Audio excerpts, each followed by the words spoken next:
हर रोज एक नई कहानी देखने के लिए चैनल को सब्सक्राइब करें और बेल आइकन दबाना ना भूलें। ज्योति को मिर्च के पकौड़े खाना बहुत पसंद था। जब भी उसे कोई पकौड़े बनाने को कहता, वो हमेशा मिर्ची के पकौड़े ही बनाना शुरू कर दिया करती। उसकी इस आदत से उसकी माँ ममता बहुत ही परेशान थी, क्योंकि ज्यादा मिर्ची खाना हमारी सेहत के लिए अच्छा नहीं होता, जिसके चलते वो हमेशा ज्योति को टोकती रहा करती थी। लेकिन उसके ऊपर अपनी माँ की बातों का कोई असर ही नहीं होता था। ऐसे ही एक रोज ज्योति अपने घर के हॉल में बैठी मिर्ची के पकौड़े खा रही होती है। तभी उसकी माँ वहाँ आती है और उससे कहती है, दुनिया सुधर सकती है लेकिन तू नहीं सुधर सकती। तुझे कितनी बार कहा है कि अपनी मिर्ची के पकौड़े खाने वाली आदत छोड़ दे, वरना मर जाएगी किसी दिन। लेकिन तेरे ऊपर मेरी किसी भी बातों का कोई असर ही नहीं होता है। क्या माँ, जब देखो आप मेरी मिर्ची के पकोड़ों के पीछे लगी रहती हैं। अब आपको नहीं पसंद है तो इसमें मेरी क्या गलती है? मैं कौन सा आपको जबरदस्ती खिला रही हूँ? आपको नहीं पसंद है तो आप मत खाओ, मुझे पसंद है मैं तो खाऊंगी। क्यों हमेशा हर जगह तेरी ही मर्जी चलेगी क्या? मैं तेरी माँ हूँ या तू मेरी माँ है? माँ, खाने पीने में किसी की जबरदस्ती नहीं चलती, सबको हक है अपनी मनपसंद का खाने का। ज्योति इतना कहकर वहाँ से चली जाती है और ममता की लाख समझाने के बाद भी ज्योति की आदतों में कोई सुधार नहीं आता।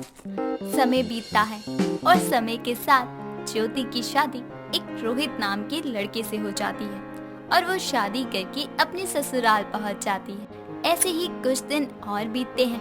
तभी एक रोज उसके घर कुछ रिश्तेदार आते हैं। तभी ज्योति की जेठानी रूबी के पास आती है और उससे कहती है, देवरानी जी, घर में कुछ मेहमान आए हुए हैं, इसलिए तुम रसोई में जाकर उनके लिए चाय पकौड़े का इंतजाम कर लो। तब तक मैं बाहर और भी काम देख लेती हूँ। जी भाभी, मैं अभी बना देती हूँ, लेकिन अभी मुझे सभी लोगों की पसंद ना पसंद कुछ खास पता नहीं है, कहीं कोई प्रॉब्लम ना हो जाए। क्या देवरानी जी, चाय पकौड़े बनाने में कौन सी पसंद ना पसंद देखना। तुम जल्दी से चाय पकौड़े बनाकर ले आओ, अब लोग बाहर बैठे हुए हैं। माँ जी ने तुम्हें ही बनाने को कहा है। रूबी इतना कहकर वहाँ से चली जाती है, जिसके बाद ज्योति रसोई में जाकर चाय और मिर्ची के पकौड़े बनाकर हॉल में ले आती है। तभी ज्योति की सास गीतांजलि की नजर मिर्ची के पकौड़े पर जाती है, जिसे देखकर वो कहती है, ये क्या बहू, तू मिर्ची के पकौड़े बनाकर लाई है? तुझे कोई और पकौड़े बनाने को नहीं मिला था क्या?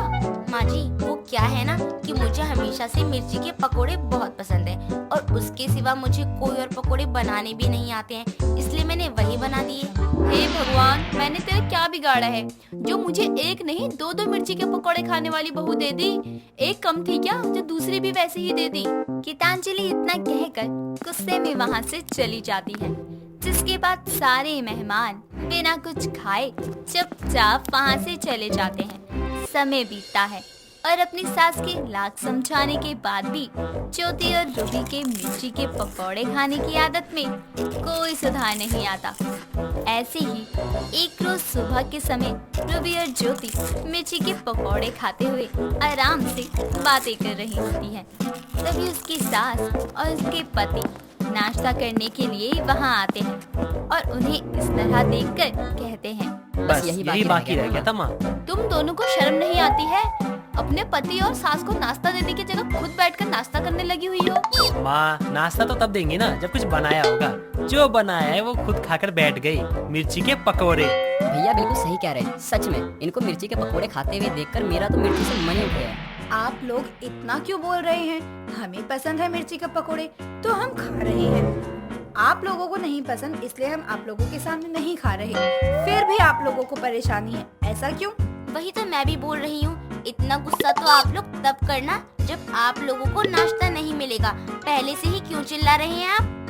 क्योंकि पहले तो एक ही थी मिर्ची के पकौड़े खाने वाली, अब दो दो हो गई है। नाश्ता तो तब दोगी तुम दोनों जब तुम्हारा खुद का पेट भरेगा।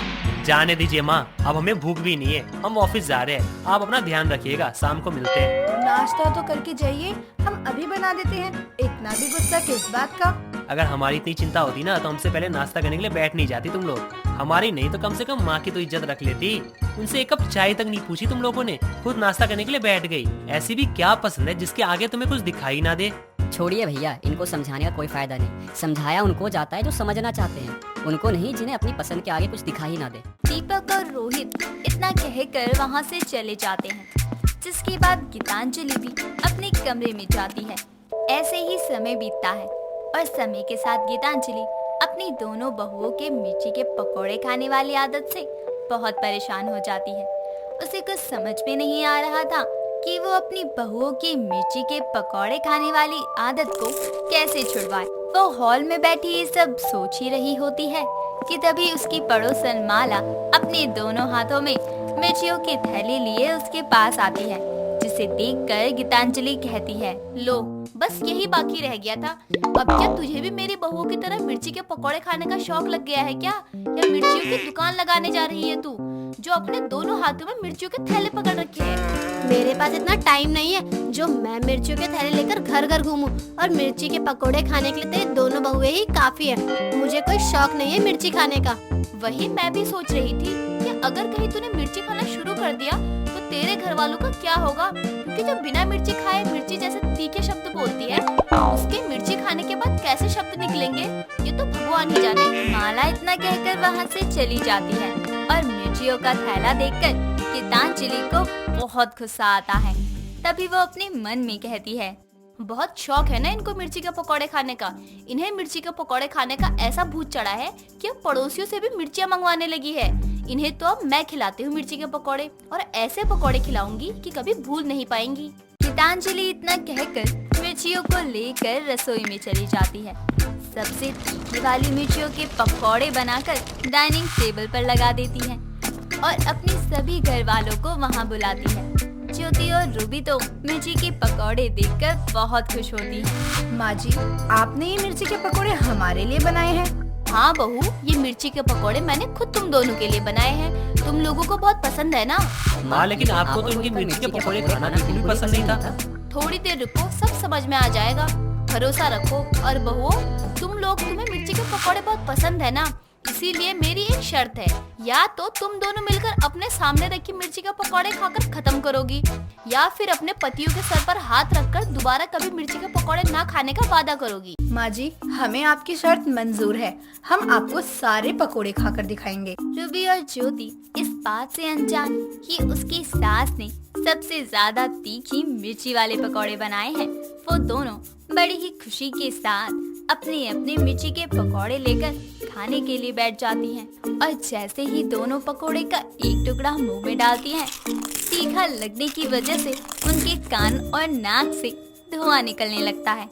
और बहुत कोशिश करने के बाद भी वो एक मिर्ची के पकोड़े को भी खत्म नहीं कर पाती और हार जाती हैं। जिसके बाद दोनों अपनी सास की शर्त के अनुसार अपने अपने पति के सर पर हाथ रखकर दोबारा फिर कभी मिर्ची के पकोड़े ना खाने का वादा करती हैं। इस तरह से गीतांजलि को अपनी मिर्ची के पकोड़े खाने वाली दोनों बहुओं की आदत से हमेशा हमेशा के लिए छुटकारा मिल जाता है। सलोनी ने अपने बेटे विवेक की शादी आस्था नाम की एक बहुत ही सुंदर और सकारात्मक ख्यालों वाली लड़की से की थी, जिसका एक ही एजेंडा था, बी पॉजिटिव। कोई लड़ाई हो या कोई भी परेशानी हो, आस्था ने हमेशा से ही अपने अंदर सकारात्मक भावनाओं को जन्म दिया था। उसकी इसी आदत से सभी घर वाले भी बहुत खुश थे। ऐसे ही एक दिन सभी लोग साथ बैठकर नाश्ता कर रहे होते हैं। तभी आस्था की ननद ऋतु वहाँ आती है और बोलती है, भाभी मुझे बहुत टेंशन हो रही है। पर क्या हुआ ऋतु, मुझे बताओ। भाभी, आज मेरे कॉलेज में फंक्शन है, मुझे पिंक साड़ी पहनकर जानी थी, पर उसके साथ का ब्लाउज और ज्वेलरी नहीं है, मैं क्या करूं? अरे ऋतु, जरा सी बात का हवा बना दिया। बी पॉजिटिव ऋतु, सब ठीक हो जाएगा। तुम आराम से बैठो, नाश्ता करो, मैं हूँ ना, सब देख लूंगी। और तुम आज पिंक साड़ी ही पहन कर जाओगी। अपनी भाभी की बात सुनकर ऋतु की घबराहट थोड़ी कम हो जाती है। सभी लोग मिलकर नाश्ता करते हैं, जिसके बाद विवेक ऑफिस के लिए निकल जाता है और आस्था ऋतु के कमरे में हाथों में कुछ गहने और ब्लाउज लिए हुए आती है, जिसे वो ऋतु को दिखाते हुए बोलती है, ऋतु देखो, मैं तुम्हारे लिए ये सब लेकर आई हूँ। तुम अपने पिंक साड़ी के साथ ये ब्लू कलर का ब्लाउज और ये गहने पहनो, एकदम परफेक्ट लगेंगे। नहीं भाभी, ये कुछ अलग सा लगेगा। बी पॉजिटिव ऋतु, सब ठीक होगा। भरोसा रखो, खुद पर भी और मुझ पर भी। इतना कहकर आस्था रितु को अपने हाथों से रेडी करती है और जैसे ही रितु खुद को शीशे में देखती है तभी वो बोलती है, वाह भाभी, मैं तो सच में बहुत सुंदर दिख रही हूँ। थैंक यू भाभी। मैंने कहा था ना रितु, बी पॉजिटिव, सब ठीक होगा। अपनी भाभी को बाय बोलकर रितु अपने कॉलेज के फंक्शन के लिए घर से निकल जाती है। वक्त बीतता जाता है। आस्था की सकारात्मक सोच उसे हर प्रॉब्लम का हल आसानी से निकालने में मदद किया करती। ऐसे ही एक दिन विवेक बहुत ही उदास चेहरा लिए हुए घर आता है और उसे ऐसे परेशान देखकर आस्था उससे बोलती है, सुनिए जी, क्या हुआ? आप परेशान क्यों हैं? आस्था, मेरी कंपनी को एक बहुत बड़ा लॉस हुआ है और मुझे जॉब से निकाल दिया गया है। समझ नहीं आ रहा है अब क्या करूं। घर का खर्च कैसे चलेगा, रितु की शादी कैसे होगी, मुझे बहुत चिंता हो रही है। अरे शांत हो जाइए, कुछ नहीं होगा। एक लंबी सांस भरिए, बी पॉजिटिव, सब ठीक है। हम सब है ना आपके साथ। अभी तक तो आप अकेले कमा रहे थे, लेकिन अब हम सब मिलकर आपकी मदद करेंगे। नहीं हो पा रहा हूँ मैं पॉजिटिव यार, समझ ही नहीं आ रहा है कि क्या करूँ। माँ को क्या कहूँ, रितु से क्या कहूँ। उनको सच बताइए। सुनिए, सब चीजें छोड़कर आप ये सोचिए कि इस प्रॉब्लम का सॉल्यूशन कैसे निकालना है, क्योंकि जब तक हम अपनी परेशानियों के बारे में ही सोचते रहेंगे, हमें पता कैसे चलेगा कि हम उन परेशानियों से बाहर कैसे निकल सकते हैं। इसलिए मैं बोल रही हूँ कि बी पॉजिटिव। तुम सही कह रही हो आस्था, थैंक यू। मुझे तो समझ ही नहीं आता है तुम हमेशा इतना पॉजिटिव कैसे सोच लेती हो। क्योंकि मैं हूँ ही बी पॉजिटिव, और आपको पता है मेरा तो ब्लड ग्रुप भी बी पॉजिटिव है। इतना कहकर आस्था विवेक को गले लगाती है और विवेक की मदद के लिए वो घर के पास की ही एक आंगनबाड़ी में पार्ट टाइम जॉब करने लगती है। साथ ही विवेक की जॉब जाने की खबर सुनकर रितु भी घर में मदद के लिए बच्चों को पढ़ाना शुरू कर देती है। कुछ वक्त यूं ही सब लोग मिलकर घर को संभालते हैं। साथ ही विवेक को भी एक नई जॉब मिल जाती है। एक अच्छा सा लड़का देखकर सलोनी रितु के भी हाथ पीले करके उसे उसके ससुराल भेज देती है। सब कुछ बहुत अच्छा चल रहा होता है और आस्था की तबीयत अचानक ही खराब रहने लगती है। ऐसे ही एक दिन वो घर का काम कर रही होती है और तभी उसे बहुत जोर से खांसी आने लगती है और उसे ऐसे देखकर सलोनी बोलती है, बहू, मैंने तुझे कितनी बार कहा है कि अगर तेरी तबीयत ठीक नहीं है तो तू आराम किया कर, पर नहीं, तुझे तो मेरी बात माननी ही नहीं है। माँ जी, बी पॉजिटिव, कुछ नहीं होगा। थोड़ा सा सर्दी जुकाम है, ठीक हो जाएगा। अरे बहू, थोड़ा हो या ज्यादा, तू आराम कर बेटा। मैं तुझे ऐसे नहीं देख सकती। तुझे कुछ हो गया तो मैं यूं ही मर जाऊंगी। माँ जी बोला ना, बी पॉजिटिव, नहीं होगा कुछ भी। मैं हमेशा आपके साथ रहूंगी। अब जल्दी से अपने कमरे में जा और आराम कर। मैं तेरे लिए कुछ खाने को लेकर आती हूँ। इतना कहकर सलोनी आस्था को उसके कमरे में भेज देती है, जिसके बाद सलोनी आस्था के लिए कुछ फल काटकर प्लेट में रखकर उसके रूम में ले जाती है। तभी वो देखती है कि सलोनी जिस रुमाल को अपने मुंह के आगे रखकर खांस रही है, उस पर खून लगा है। ये देखकर वो बुरी तरह घबरा जाती है और बोलती है, बहू, ये क्या हुआ? तू चल अभी डॉक्टर के पास, मुझे कुछ ठीक नहीं लग रहा। माँ जी, बी पॉजिटिव, कुछ नहीं हुआ है। वो तो लिपस्टिक मेरे होठों पे लगी थी तो रुमाल पे लग गई। बहू, तो मुझे पागल मत बना, ये खून लगा है। माँ जी, सच कह रही हूँ, यकीन करो मेरा। भला मैं आपसे झूठ क्यों बोलूँगी? आप ये फल यहीं रख दो और अपने कमरे में जाकर आराम करो। खामखा इतनी चिंता करती हो। कितनी बार कहा है बी पॉजिटिव, मुझे कुछ नहीं होगा। आप अच्छा सोचो, अच्छा होगा। और अब मेरी बात मान लो और अपने कमरे में जाकर आराम करो। आस्था जैसे तैसे पॉजिटिविटी का पाठ पढ़ाकर अपनी सास को वहाँ से भेज देती है। दिन गुजरते जाते हैं पर आस्था की तबीयत में कोई सुधार नहीं आता, जिसके चलते विवेक और सलोनी आस्था को हॉस्पिटल में एडमिट करवाते हैं, जहां आस्था के बहुत सारे टेस्ट किए जाते हैं और रिपोर्ट्स आने पर पता चलता है कि आस्था को लास्ट स्टेज का कैंसर है। ये बात सुनते ही सभी के पैरों तले जमीन खिसक जाती है। कुछ देर बाद जब सलोनी और विवेक आंखों में आंसू लिए हुए आस्था से मिलने उसके पास जाते हैं, तभी उनको देखकर आस्था बोलती है, अरे क्या हुआ, आप रो क्यों रहे हैं? मैंने कितनी बार कहा है ना, बी पॉजिटिव, फिर क्यों रो रहे हैं? मैं एकदम ठीक हूँ, मुझे कुछ नहीं हुआ, मैं जिंदा हूँ, देखो। आस्था, तुम जानती भी हो तुम्हें कौन सी बीमारी है? हाँ मैं जानती हूँ, मुझे लास्ट स्टेज कैंसर है और मैं बस थोड़े दिनों की मेहमान हूँ। बहू, तुझे पता था कि तुझे ये बीमारी है, फिर भी तूने हमें नहीं बताया। उस दिन भी तेरे रुमाल पर खून लगा था, पर तूने मेरी बात को मानने से साफ मना कर दिया। माँ जी, विवेक जी, क्योंकि मैं नहीं चाहती थी कि आप लोगों के अंदर कोई भी नकारात्मक ख्याल आए। अमर होकर कोई नहीं आता है, जो आया है उसे तो जाना ही है, फिर चाहे उम्र कम हो या फिर बुढ़े हो। और हाँ, ये जो आंसू आज आपकी आंखों में है ना, इन्हें यहीं रोक लीजिए। मुझे ये सब नहीं चाहिए, मुझे बस आप लोगों का प्यार चाहिए। मेरे पास जितना भी वक्त बचा है ना, मैं उसे खुशी खुशी जीना चाहती हूँ। कैसे आस्था, कैसे ना रोए हम, तुम्हारे जितने पॉजिटिव नहीं है। तुम्हें पता है तुम कुछ महीनों बाद नहीं रहोगी, फिर भी ऐसे समझा रही हो हमें, क्यों हो तुम ऐसी? विवेक जी, मैं भी आप लोगों जैसी हूँ। मुझे बस इतना पता है कि जो वक्त बचा है मुझे बस खुश रहना है। जिंदगी खत्म हो रही है तो उसे रो रो कर क्यों बिताऊं?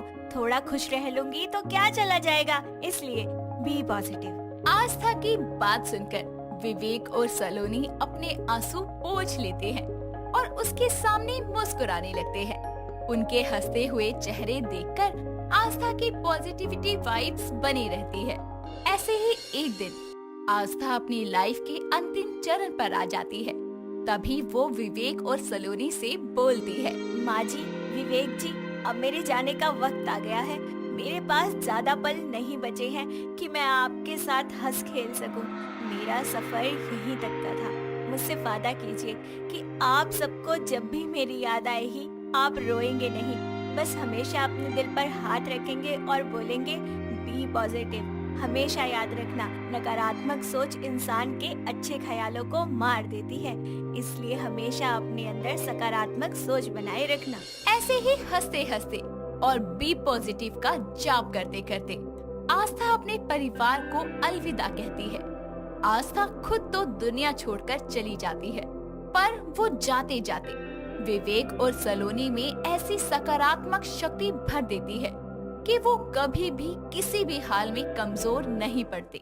दोस्तों, अगर आपको ये कहानी पसंद आई तो इसे लाइक करें, शेयर करें और कमेंट करके बताएं कि कहानी में आपको सबसे अच्छा क्या लगा।